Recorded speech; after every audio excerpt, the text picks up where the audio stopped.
Hayu Besti, ayeuna mah ieu deuk masak sambal gorengnya, sambal goreng kentang tuh bumbuna ditumiskeun ieu teh nya, bawang beureum jeung bawang bodas tambahan ku bawang daun jeung cabe keriting tuh.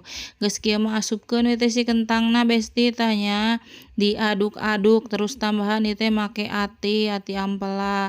Ati ampelana mah geus meunang ngarebus tadinya Besti geus dibumbuan tuh. Ieu teh ditambahan ku cai atau kuahnya.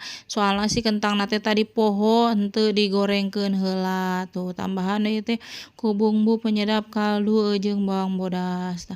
Bae antepkeun cenah meresepnya si kentangna meh asak soalna tadi teu digorengkeun tuh ieu teh geus asak Besti nya. Mun geus asak kieu mah biasa parinkeun we ieu teh kana wadah tuh.